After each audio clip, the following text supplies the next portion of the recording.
selamat malam teman-teman semuanya.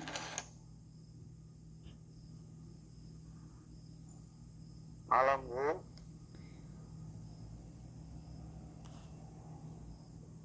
Ini masih 11 orang yang masuk, yang lainnya pada kemana? Kita tunggu temennya 5 menit lagi ya. Nanti kita bentar lagi, setelah 5 menit kita mulai, oke? Kalau yang mau ke toilet dulu. Kalau yang mau buat kopi dulu, silakan. Yang ngopi dulu, yang ngemil dulu gitu ya. Iya, bener. 5 menit, oke?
Oke. Kita mulai tuton kita malam hari ini ya. Oke, terima kasih Mbak Eva sudah diingatkan teman-temannya. Sekarang kita masuk modul 2 ya. Oh, sebelum kita mulai kelasnya saya mau tanya, bagaimana kabar kalian malam hari ini? Baik, Bu. Baik, Bu. Baik ya. Masih semangat kan seperti saya? Semangat sekali. Alhamdulillah. Ada yang sudah rindu sama saya? Banget, Bu. Banget ya, aduh. Sampai ku artis. Iya bener. Saya juga kangen loh sama kalian semua. Jadi dalam seminggu itu rasanya pengen banget hari Rabu itu cepet datang biar saya bisa masuk kelas kalian ngajar mata kuliah perilaku konsumen. Beneran, Bu. Iya dong. Kan kalian ini pinter-pinter, baik-baik lagi. Katanya. Gimana? Gimana, Mas? Sakit aku. Apa sih? Ini yang ada udah 16 orang ya. Oke, saya harap semuanya baik-baik saja dan masih semangat seperti saya. Kita masuk di modul 2. Kalian udah pada nerima modul? Bukunya udah sampai? Belum, Bu. Belum ya? Masih dalam perjalanan. Ya. Ada yang udah, ada yang belum. Oh gitu. Kalau yang udah bisa sambil dibaca juga contoh-contohnya yang lebih dalam nanti di buku. Kalau yang belum nggak apa-apa, lewat PPT aja. Sama kayak saya juga belum dapat. Jadi kita senasib, oke? Jadi kita sama-sama belajar. Yang bab 2 ini tentang topiknya tentang motivasi dan kepribadian konsumen. Motivasi dan kepribadian konsumen. Ini ada tentang hakikat motivasi yang mau kita pelajari malam ini, peranannya, klasifikasinya, dan strukturnya. Oke. Nah, bicara tentang motivasi, sebelum lanjut kita mau tanya-tanya dulu. Kalau kalian-kalian ini motivasinya datang ke Taiwan itu untuk apa sih?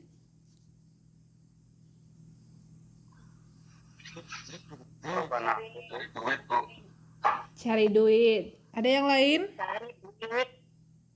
Cari duit buat menafkahi anak. Kebalik ya. Cari duit buat menafkahi anak. Ada di sini untuk memperbaiki ekonomi ya. Terus yang lain?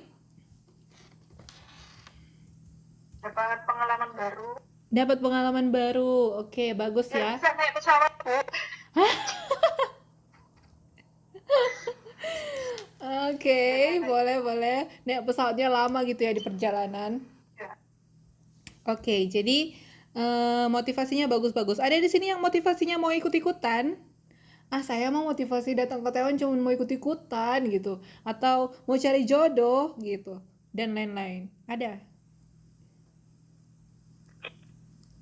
Ada yang motivasinya mau Pertama pasti yang pertama buat masa depan. Kalau nyari jodoh mah kayaknya nomor 2. Oh, nomor 2 ya. Masih urutan 2 masih bagus itu, Mbak. Wow. Oke. Berarti setiap orang punya motivasi yang berbeda-beda ya. Nah, selanjutnya motivasi kalian kuliah di UT itu apa sih kalau saya boleh tahu?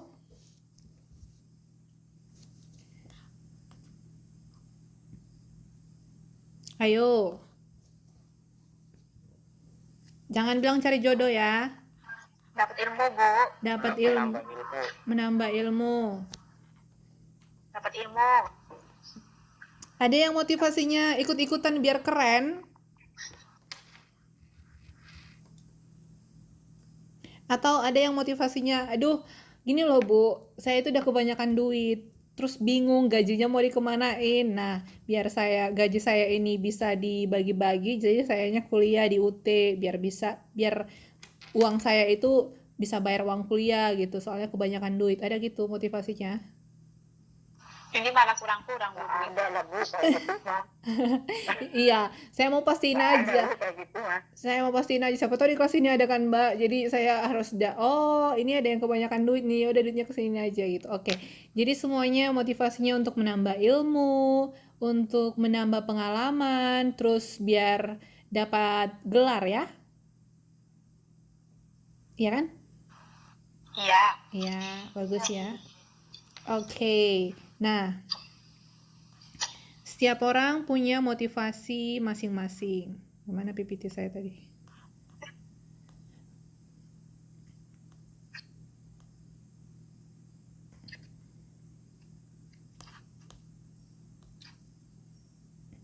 Nah, motivasi itu adalah daya dorong dari dalam diri setiap individu untuk memenuhi kebutuhan yang belum terpenuhi.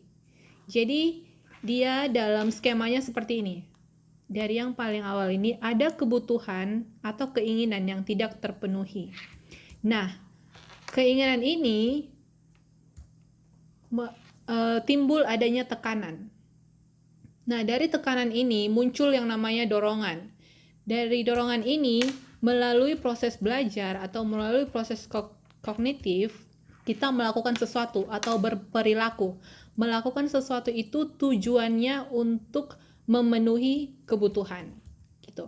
Nah, jadi ketika kebutuhan ini sudah terpenuhi, tekanan yang ada dalam diri kita itu berkurang. Nah, itulah secara teoritis tentang motivasi. Tapi secara singkatnya kita bisa bilang motivasi itu adalah daya dorong yang timbul dari dalam diri sendiri untuk memenuhi kebutuhan yang belum terpenuhi, seperti itu. Nah, jadi tadi ketika kalian motivasi kalian tadi untuk memperbaiki keadaan ekonomi, nah itu karena ada sesuatu yang belum terpenuhi karena keadaan ekonominya masih belum stabil. Nah, jadi kalian memiliki motivasi untuk datang ke Taiwan, untuk bekerja di sini, untuk memenuhi motivasi awal kalian tadi. Sehingga ketika sudah terpenuhi, tujuan kalian, setelah tujuannya terpenuhi, keadaan ekonomi kalian sudah meningkat, bahkan banyak perkembangannya. Nah, tekanan tadi itu sudah berkurang, seperti itu. Nah, kalau tadi ada yang motivasinya untuk menambah pengalaman, dan ketika tujuan kalian itu sudah terpenuhi, tekanan dari dalam diri kalian tadi untuk menambah pengalaman itu sudah berkurang. Begitu kira-kira secara teoritis tentang hakikat motivasi.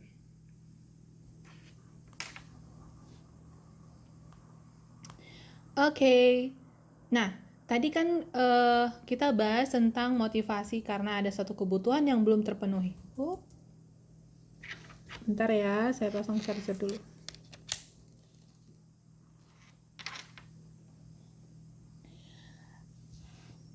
Saya agak-agak rempong sekarang karena ada kesalahan teknis, teman-teman.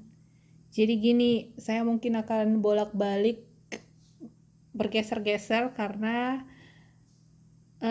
rekaman saya dari laptop saya ini ternyata tidak bisa lagi digunakan. Jadi berhubung karena untuk Tuton kita harus merekam ya. Nah, entah kenapa aplikasinya nggak bisa dipakai, jadi saya harus pakai handphone, dan itu udah dadakan, udah mulai kelas baru saya sadari. Jadi pas dipasang, loh kok nggak bisa aplikasinya dipakai gitu loh. Jadi jalan keluarnya solusinya saya pakai handphone, tapi handphonenya bentuknya miring, jadi ini kadang-kadang agak bergeser-geser, saya juga kurang nyaman kayak gini. Tapi karena saya tetap semangat mau mengajar dengan kalian, gak bisa ditunda-tunda lagi lah kelasnya ya.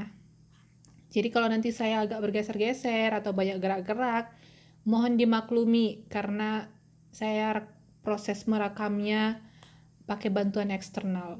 Oke? Kalian bisa memaklumi saya kan? Udah bisa.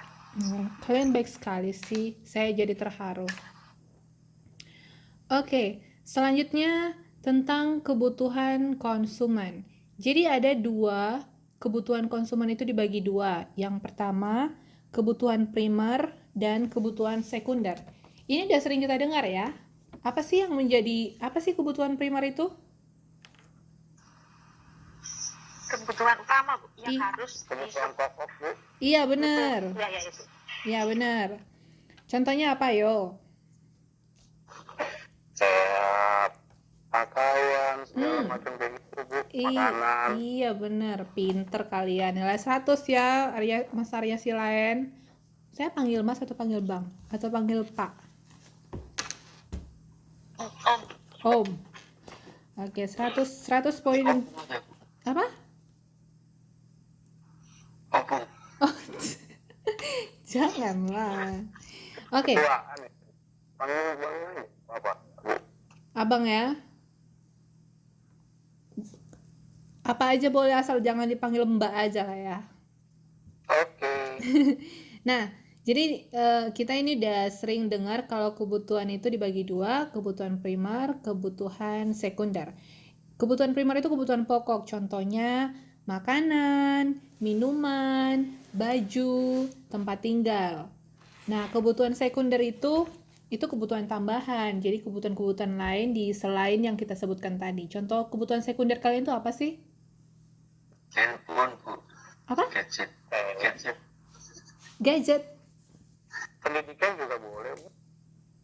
Oke, terus apa lagi? Motor Bu. Iya, pokoknya selain yang kita sebutkan tadi dari primer itu, selebihnya bisa dialihfungsikan ke sekunder, oke? Jadi itu hanya kebutuhan tambahan. Jadi untuk memenuhi keinginan yang belum terpenuhi tadi selain kebutuhan utama. Kalau kebutuhan utama itu yang wajib ya, wajib. Nah, selain yang nggak wajib itu misalnya motor, kalau nggak ada motor kalian masih bisa hidup kan, masih ada alternatif lain. Tapi kalau emang pakaian, baju itu memang wajib kita pakai. Gitu. Makanan kalau nggak makan kan nanti bisa tewas. Ada di sini yang baju itu bukan kebutuhan pokoknya, bukan kebutuhan utamanya. Siapa tahu kan, saya mah nggak perlu baju, bisa nggak pakai baju kemana-mana gitu. Nggak ada ya? Atau Bang Arya, baju bukan kebutuhan primernya kah? Tapi berlaku di daerah tertentu itu, Bu. Contohnya? Di Papua. Oh, di Papua mereka, tapi kan itu yang di ini ya, di pedalaman, tapi mereka kan masih primitif. Oke? Kalau mereka memang nggak pakai baju, pakai daun. Nah, kalau iya ya boleh sih buat mereka. Tapi kita pada umumnya masyarakat yang bukan primitif ini memerlukan baju ya. Kalau dulu Bang Arya Silain kali waktu masih di Papua di pegunungan sana bisa jadi, ya kah? Ada pengalaman pernah tinggal di sana? Nggak ada, Bu. Nggak ada ya. Oke, kirain. Oke. Nah, selanjutnya ada yang dinamakan dengan kebutuhan utilitarian dan kebutuhan ekspresif. Yang pertama itu kebutuhan utilitarian itu katanya kebutuhan yang dinilai dari manfaatnya. Jadi kita membutuhkan sesuatu itu, kita membutuhkan produk atau kita membutuhkan jasa itu karena kita nilai dari manfaatnya. Nah, contohnya kalian membutuhkan laptop untuk kuliah. Kalau kuliah online apalagi kita butuh handphone atau alat elektronik kan? Kalian di sini belajarnya pada pakai laptop nggak sih? Semuanya rata-rata? Pakai Bu. Pakai ya? Ada, Bu. Ya, apalagi kalau kuliah online kayak sistem di UT ini kita butuh gadget lah. Nah, jadi di sini laptop itu termasuk kebutuhan utilitarian mahasiswa UT karena itu kebutuhan yang memang kita gunakan manfaatnya untuk proses belajar mengajar. Nah, selanjutnya ada yang dinamakan dengan kebutuhan ekspresif. Kebutuhan karena faktor psikologi. Jadi tadi contohnya kita butuh laptop. Nah, kalau kebutuhan ekspresif ini dia lebih, misalnya dia mau laptopnya yang Apple gitu, lebih kayak kesannya ke gengsinya ya. lebih ke ekspresif, untuk mengekspresikan dirinya. Jadi dia bisa brand tertentu gitu. Tapi kalau secara fungsi, dia fungsinya hanya membutuhkan laptop. Kalian mau buat contoh lain dari fungsi utilitarian dan fungsi ekspresif? Contohnya nih, ciwi-ciwi, cewek-cewek ya. Kan kita butuh bedak ya, bedak. Karena memang dari segi manfaatnya, kalau perempuan itu bedak itu untuk ini ya, biar wajahnya segar. Nah, jadi kan secara utilitarian itu kita cewek membutuhkan bedak untuk wajah tetap fresh. Nah, secara ekspresif, secara kebutuhan ekspresif, eh, kita mau bedaknya itu bedak yang mahal. Contohnya apa? Contohnya apa bedak yang mahal? Eh, L'Oreal gitu. Atau Chanel. Hah? Chanel. Apa? Viva, Bu. Hah? Afifa? Wardah, Bu.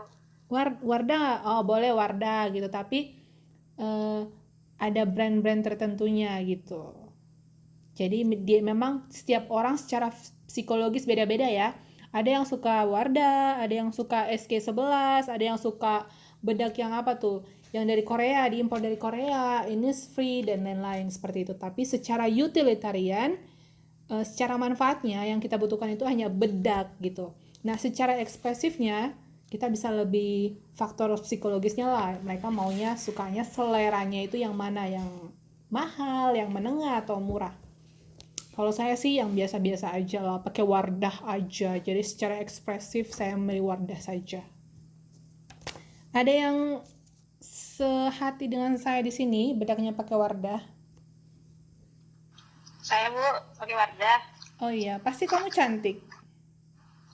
Makasih, Bu. Kayak saya. Oke, yang lainnya pakai bedak apa sih?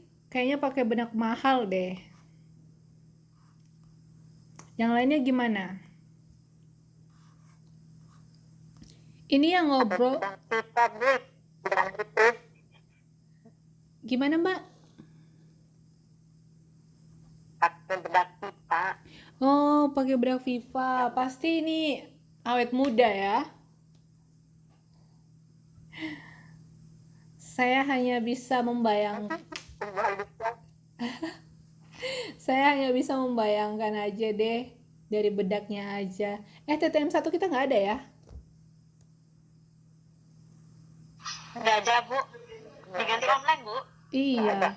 Padahal saya mau ketemu kalian loh. Mau lihat kalian secara langsung gitu. Sama, Bu. Ya udah deh, nggak apa-apa. Yang pasti tetap silaturahmi. Teman-teman yang lain gimana? Yang masuk suaranya cuman Mbak Eva, Mbak Sumiati, Bang Arianto. Teman-teman yang lain pada nyimak kah? Masih kerja kah? Mungkin masih kerja, Bu. Oke. Kalau emang nggak bisa ngomong pakai mic, pakai di type aja ya. Kerja shift malam, Bu. Oh gitu. Oke, mantap. Semangat ya. Yang pasti nyimak aja ya, Mas Muhammad Nur Hadi dan teman-teman lainnya. Oke, nggak apa-apa.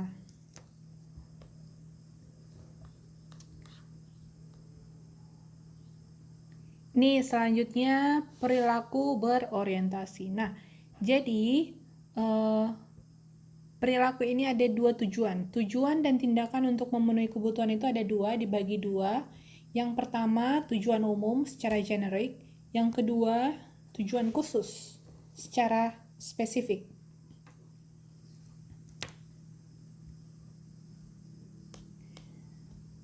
Nah, tujuan kalian tadi secara umum datang ke Taiwan itu untuk apa tadi? Memperbaiki ekonomi, untuk menambah pengalaman. Tujuan khusus kalian untuk datang ke Taiwan itu apa sih? Khusus, yang lebih spesifik. Mencari kerja, Bu. Tadi kan secara umum secara umum lah cari kerja Mas, kan ketahuan cari kerja gitu. Nah, secara khususnya itu yang lebih spesifik. Contohnya, misalkan nih, contohnya macam-macam ya, beda-beda ya tujuan kalian. Yang pasti secara umum kalau datang ke Taiwan itu kan tujuannya untuk kerja kan? Benar nggak sih? Secara umum datang ke Taiwan kan memang untuk kerja. Nah, secara khusus itu, Wisata, Bu. ya. Contohnya, Sambil wisata. apa katanya? Kerja sambil wisata, Bu. Apa? Kerja sambil wisata, Bu. Oh, iya benar. Apa, Bu? Iya benar. Nah, itu dia tujuan khususnya itu boleh berwisata atau yang lain juga bisa tujuan khususnya itu untuk belajar bahasa Mandarin atau tujuan lebih khususnya lagi untuk mengetahui bagaimana eh, ekonomi perekonomian Taiwan seperti itu ya. Jadi ada khususnya lagi. Kalau secara umum ya memang tadi kayak kita bilang datang ke Taiwan untuk bekerja. Secara khususnya seperti Mas Bang Silain mau berwisata, boleh ya. Jadi macam-macam orang punya tujuan khusus. Jadi garangan, Bu. Apa itu? Mas Dani jadi garangan katanya, Bu. Endar itu, Bu. Katanya. Iya, nggak apa-apa. Jadi ada tujuan umumnya, ada tujuan khususnya. Khusus itu. Nggak umum. Nah, kalau kalian misalkan nih cewek-cewek ya, ini pertanyaan untuk cewek-cewek. Contohnya kalian secara umum nih kan, secara umum mau cari suami. Biasanya tujuannya secara umum itu kita pengen suami yang baik ya. Iya nggak sih, Mbak Eva? Iya lah, Bu. Kalau mau, kalau nanti Mbak Eva sudah menikah? Belum, Bu. Oh belum nih, cocok banget nih. Atau teman-teman yang lain Baru juga mau mau. jawab. Nah, secara khusus tujuan Mbak Eva itu mencari suami yang gimana? Tadi kan secara umum pastinya mau yang baik dong. Secara khususnya itu Iya. gimana? Yang khusus pekerja keras, Bu. Apa lagi? Terus kaya. Kaya, oke. Selanjutnya, soleh. Iya, sholat. Iya. Kalau Sholat yang, nomor 2. ya, kalau cowok-cowok yang lain, Satu, Bu, di Taiwan soalnya. nah, iya itu. Misalkan secara, Itu yang 99 Mas Azainulnya itu, Bu. iya. Jadi tadi kan tentunya kita secara umum pengen cari pasangan. Kalau yang cowok gimana nih? Cari pasangan yang baik. Secara spesifik lagi, gimana yang kalian mau? Yang jelas cantik, Bu. Kayaknya ini tujuan umum deh. Cantik dan baik, ya kan? Tapi relatif, Mas. Soleha. Lebih spesifik, saya mau yang spesifik. Yang gimana sih yang... Mencari garangan wati, Bu.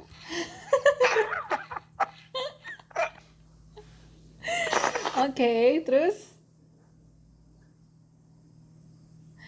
Contohnya nih, boleh ya, cari pasangan itu yang cantik atau ganteng, terus soleh, soleha, baik. Lebih spesifiknya nih, tujuan spesifiknya itu mencari pasangan yang lulusan UT Taiwan gitu. Jadi dia lebih spesifik gitu. Atau boleh lagi harus satu kota sama saya di Taiwan ini kalau boleh gitu. Jadi ada yang lebih spesifik disebutkan gitu ya. Kalian kalau mau cari pasangan harus yang satu kota kah?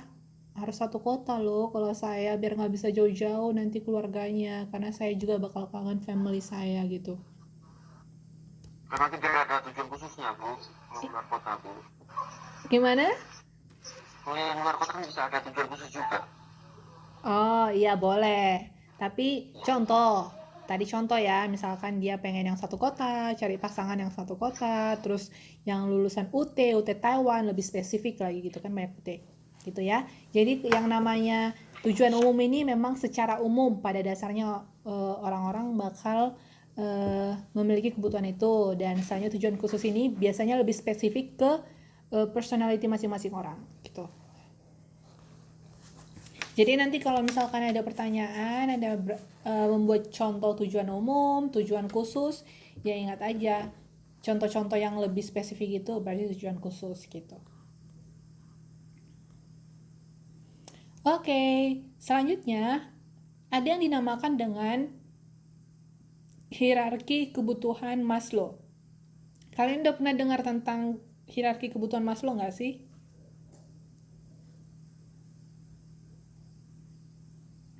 Ada yang sudah pernah dengar? Baru kali ini, Bu. Baru kali ini ya. Oke, jadi hierarki kebutuhan Maslow ini atau bisa sering dikatakan dengan piramida Maslow karena dia bentuknya seperti piramida. Ini harus kalian ingat, dia dibagi untuk 5 bagian. Yang pertama itu kebutuhan fisiologis. Yang kedua, kebutuhan rasa aman. Yang ketiga, kebutuhan sosial. Yang keempat, kebutuhan penghargaan. Dan yang terakhir, kebutuhan aktualisasi diri. Jadi, kebutuhan Maslow ini dia bentuknya piramida. Nah, yang paling awal itu yang harus dipenuhi, kata Maslow itu ada 5 bagian yang harus dipenuhi untuk memenuhi kebutuhan manusia. Yang pertama, secara fisiologis. Fisiologis ini semua yang berkaitan dengan fisik manusia. Nah, yang paling dasar itu yang harus dipenuhi kebutuhan manusia itu adalah kebutuhan fisiknya. Fisiologis yaitu makanan, minuman, pakaian, kebutuhan untuk tidur, dan lain-lain gitu. Nah, selanjutnya setelah dipenuhi kebutuhan yang paling dasar ini, lalu masuklah kebutuhan selanjutnya. Selanjutnya itu ada yang dinamakan dengan kebutuhan rasa aman. Nah, jadi kata Maslow ini, kebutuhan rasa aman itu merupakan kebutuhan yang kedua dasar setelah kebutuhan fisik, yaitu keamanan, keteraturan, stabilitas, dan lain-lain.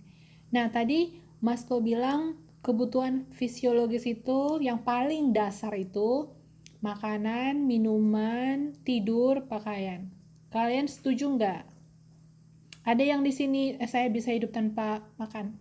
Saya bisa hidup tanpa tidur. Ada? Bisa sih hidup. Bisa sih nggak ada ya. Bisa. Iya, karena setiap individu itu memerlukan makanan. PP-nya di aku nggak keluar ya. PP-nya nggak keluar. Teman yang lain gimana?